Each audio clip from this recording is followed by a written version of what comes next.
Hey folks, Mike McConville here one more time. We're going to talk about a Taylor acoustic guitar neck reset today, and we'll give you as much detail on this as we possibly can so you understand it clearly. I thought I would kind of show you this trick. This is sort of a sobriety contest, the sort of two-fisted string removal. So you sort of do this, you get two off at a time on a 3-and-3 headstock. A little bit like rubbing your belly and tapping your head at the same time, you know that trick.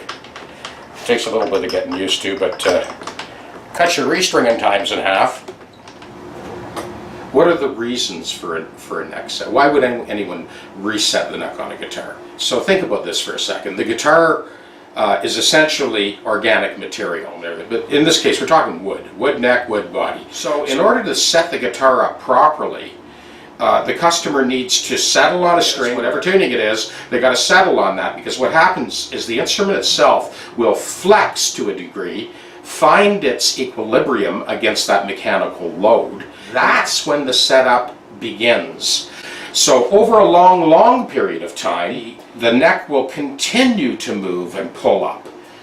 That mechanical force wants to fold the guitar up, and that neck will actually pull up. I'm exaggerating, but it will pull up like this. And often what needs to be done is the neck needs to be removed and the neck angle needs to be reset back. So what we do is we buy back years and years of real estate by removing the neck and then resetting it on an angle like this. Now when I put that straight edge on there and I slip up to the saddle, right, this is actually perfect now. This neck has been reset already.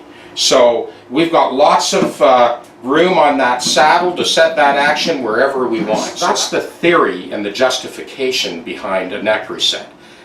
Over the years, it's been a constant struggle for all guitar manufacturers to sort of come up with the goods when it comes to the neck-to-body junction. The neck-to-body junction, like just about all guitars, is the most complex intersection of wood joints. You have, in this case, you have the heel. In the case of a Gibson or a Larrivee, Santa Cruz, or any of the real dovetail joints, you've got a large male dovetails received into a female corresponding dovetail. You've got the neck, the head block, the sides, the top, the back, and the fingerboard extension all converge at that point. Right. It's not that this portion actually swells or moves or expands. It doesn't budge. Everything else in relation to it does. So the actual neck itself is carved away. It's quite flexible. The body flexes under that string load, and then you end up getting that sort of speed bump. All you guys out there, take your guitar out, eye from the nut down to the body, and tell me you don't see a little bit of a speed bump where the neck joins the body. 95% of you guys are going to see that. So what we're doing here is we're correcting that. And in this case, with a Taylor guitar, you have the luxury to actually unbolt the neck instead of steaming it off. The fingerboard extension too is bolted on. You'll see that shim will allow us to sort of buy back the real estate that we've lost from years of string tension and get this guitar right back to AAA+, perfect action, perfect intonation. We won't have to dress the fingerboard extension because it's actually dropping down a little tiny bit out of the way, which is a perfect case scenario. That straight edge just barely kisses that bridge all the way across. That's the perfect neck angle. So similar to what I used in that other video on the acoustic guitar neck resets, this is a Taylor, of course. I use a hair dryer just set on high. I've got a little sort of bristleboard extension on it so that I can focus the heat on the label inside on the head block. So that's going to basically heat up that label so that we can gently peel it off, hopefully without ripping it, so we can put it back in place when we're done and we cover our tracks. In order to get better access to that label inside that we want to peel back to expose the fasteners that are holding the neck on, I did gently remove that preamp. These are the fasteners that basically hold it on. It's just kind of a threaded cuff. These are the press fit controls that go onto the shaft once it's held into place with those cuffs. You can see we've peeled back that label to expose the fasteners. Again, much like that other video, almost identical to the Godin guitar, the two fasteners. It's best not to pull the label right off. The reason being is you can put some two-sided tape on that headlock when you're done. Those things are pretty hard to line up perfectly. If you pull a label all the way off, you'll never get it back on the same place. So I just leave that edge on the right-hand side in the picture here, and then when it comes time to just roll it back into place, it'll sit nice and neat. So you essentially have this mahogany shim, which just kind of drops into place like so, and then this shim here adjusts the tilt of the neck to the body. So it's quite clever, actually. So instead of steaming the neck off and having to redo a dovetail, it allows you to adjust it with these shims. I will show you in detail exactly how I do this job. Close-up of the female inserts in the heel. On the underside of the fingerboard, you have this mahogany piece that also has an insert, and it's glued to the underside of the fingerboard. You can see there's a little bit of a recess here to allow for this pickup that they have underneath the fingerboard. This is what we got. This is the fastener configuration. This is the vertical shim. You can see the thickness of that. So this will allow us to tilt the neck back for optimum neck to body angle. And this is how I do it.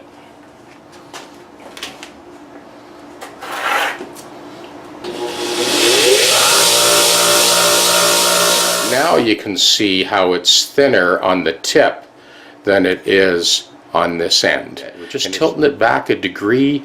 That's all you need, or a fraction of a degree. This is the fingerboard extension shim that I showed you earlier. It's also going to be thinned down a little bit. Now what this does is it takes away the necessity to level the frets, so that's why they've gone to all this trouble.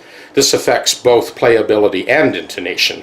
You want that optimum neck to body angle to have the perfect action and perfect intonation. I am going to sand that one out, thin it down, favor this side a little bit so that it will pull that fingerboard extension to the sound hole down just ever so slightly, so we shouldn't even have to dress the frets at the neck to body junction.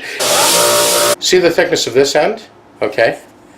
And that is the thickness of the other end, but enough to pull that fingerboard extension down. And that will change the neck angle ever so slightly. We're going to bolt the neck back into place, and then we'll put a straight edge on it and sort of just check that neck to body angle and see how much real estate we've got on the saddle. Yeah, now that we've corrected the neck to body angle and we've got that little tiny bit of fall off there at the fingerboard extension, we've tightened the fasteners down, and now I'll reinstall that preamp and put the controls on the outside.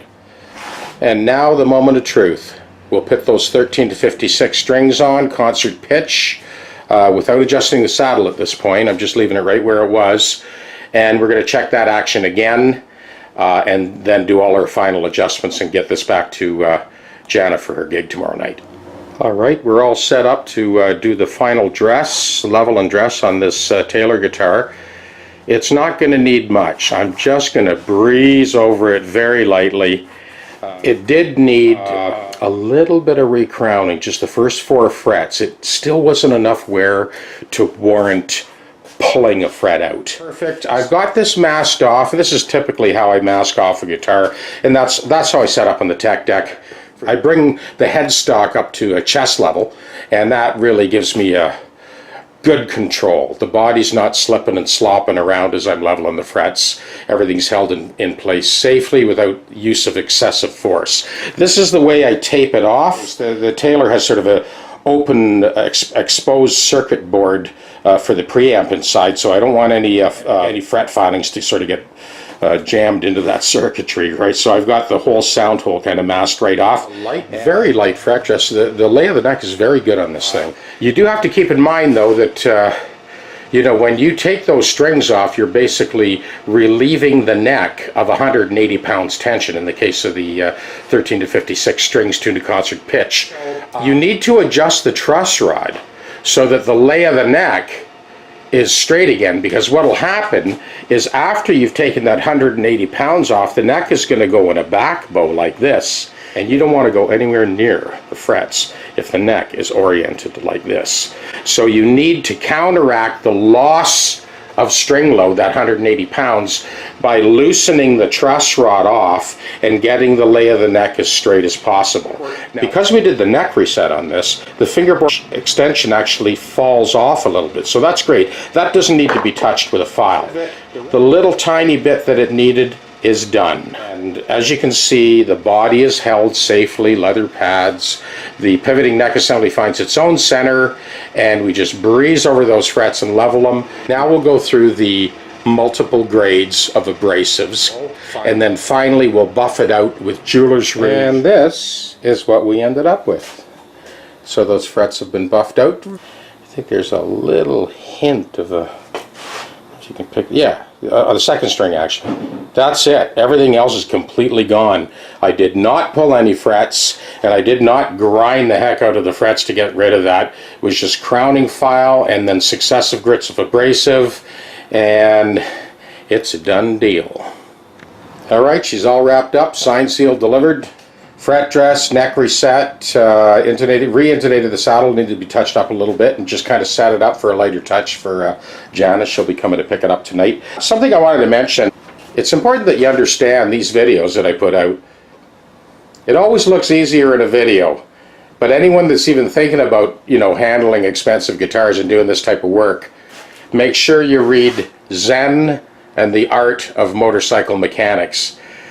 Just read that book. I do want to mention something about when you're using a ratchet to tighten those bolts, to put the neck back on and the underside of the fingerboard extension, you got to be careful. You can't over torque that. You know, it's got to be snug, but not too snug, because you've got metal fastener working against wood. So the metal's going to win every time, without a doubt. So it's pretty easy to strip those things, right?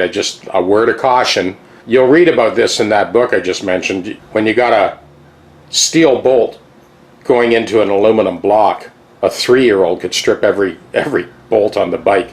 Just saying, you know, it's kind of a feel thing. Zen and the Art of Motorcycle Mechanics. Read it. Cheers.